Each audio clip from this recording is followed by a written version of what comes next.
Еден стан во Чаир, друг во Железара и возило Форд Мондео е непријавениот имот на директорот на Државниот инспекторат за градежништво и урбанизам, Фатмир Арифи, за кој пред еден месец антикорупцијската комисија откри дека ги поседува, но не се во неговиот анкетен лист, иако пријавувањето му е законска обврска. Становите ги стекнал по пат на легализација, што значи биле изградени на диво. За непријавувањето, директорот веќе платил прекршочна глоба, а за еден од становите во допис до ДКСК тврдел дека го купил со пари од препродажба на автомобили. Но антикорупционерите велат, освен плата, тој нема други легални приходи. Не се докажа дека наведениот имот е стекнат како резултат на примања што се пријавени и оданочени. Затоа антикорупцијска бара обвинителството кривично да го гони, а владата да го разреши Арифи од функцијата. Кој е за предлогот? Констатирам дека предлогот е усвоен. Еден месец по барањето на антикорупцијска за разрешување и кривично гонење на Фатмир Арифи, против директорот ниту има кривична постапка, ниту пак е разрешен од функцијата.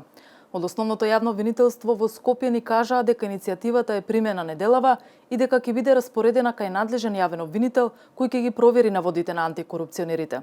Од владата пак велат дека разрешувањето на Арифи досега не било предмет на дискусија на владина седница, а доколку се донесе некаква одлука во однос на ова, благовремено ќе не информираат.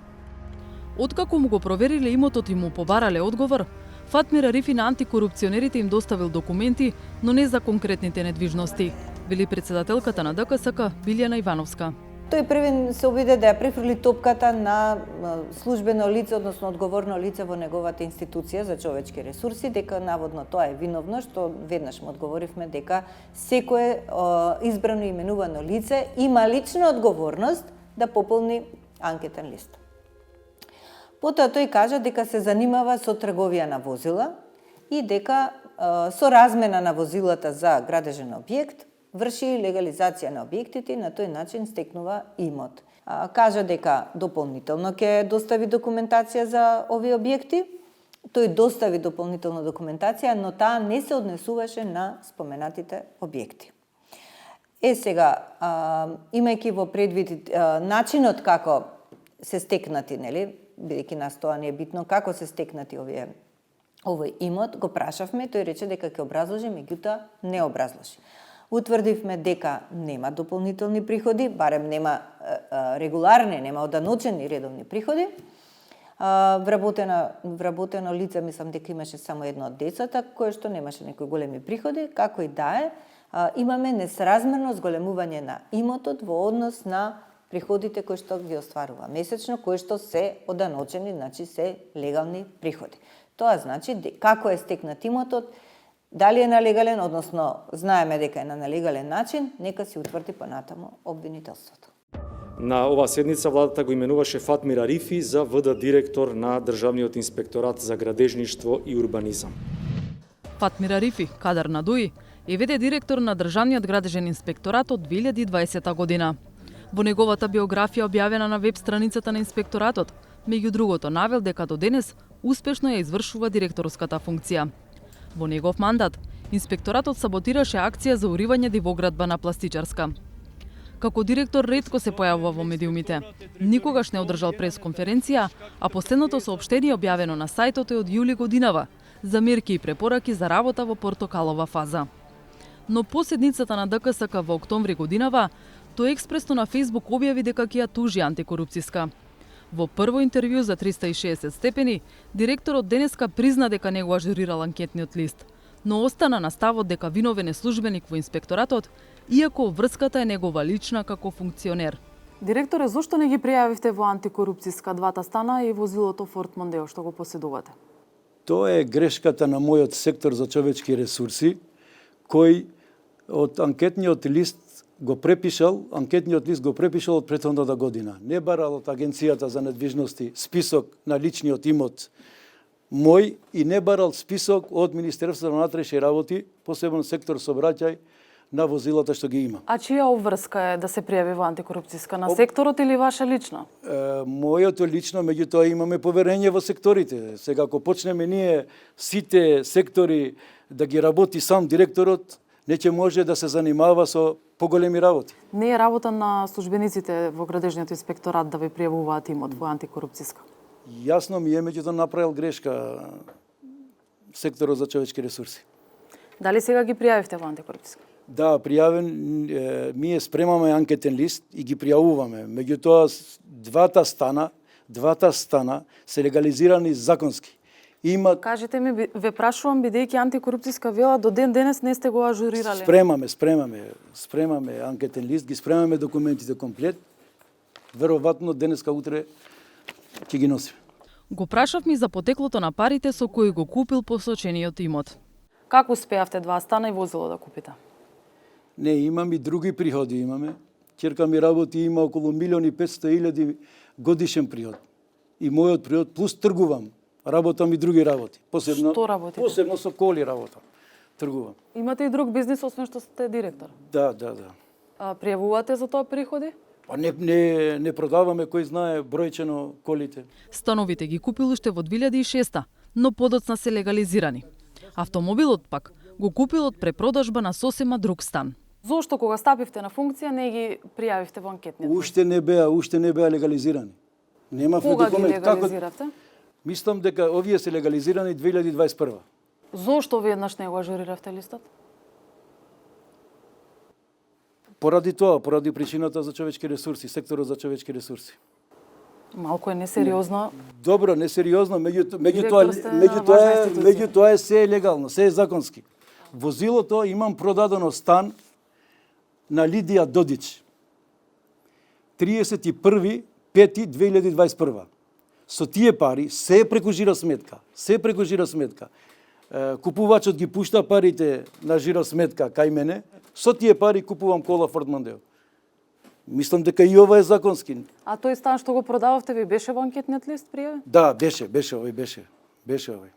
И толку беше тешко ова да се поднесе во антикорупцијска? Добро, несериозна работа со секторот за човечки ресурси, инаку немаше никакви проблеми, да ти кажам.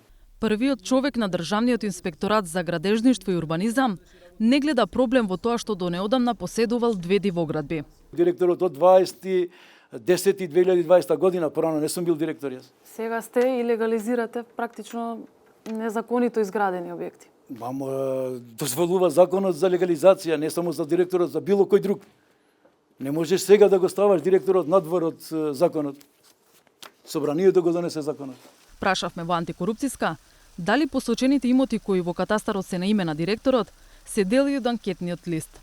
Токму тоа е прашањето. Зошто тоа што го има во имотните листови не е пријавено во анкетниот лист?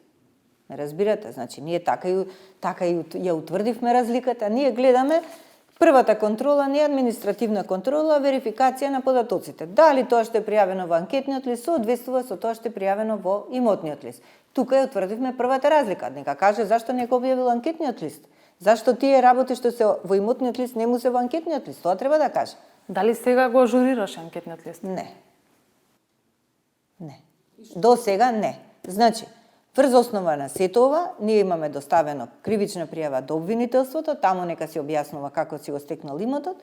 Прво, а второ, до владата со иницијатива за одговорност, односно за разрешување, затоа што не може некој што е директор на Државен инспекторат за градежништво да стекнува имот по пат на легализација на дивоградби. Значи, ова е навистина веќе дна. А при тоа велите не е оправдано потеклото на парите? Ние не можеме да го докажеме, ниту па тој го докажа. Не е прв пат функционер да не го пријави целокупниот имот во антикорупцијска, но Миша Поповиќ од Институтот за демократија вели: ако владата ја следи искажаната желба за борба против корупцијата, треба да посвети внимание на тоа какви луѓе сака да ги раководат институциите. Владата треба да ги крене стандардите и всушност со самото тоа дека е нешто направено како прекршок, треба да ги разреши овие луѓе, со тоа ќе ги испрати порака дека на раководните позиции во институциите сакаат да имаат навистина луѓе со високи морални стандарди и со развиено чувство за интегритет, што во прва рака се покажува со тоа како ќе го пополните анкетниот лист, дали ќе изнесете се.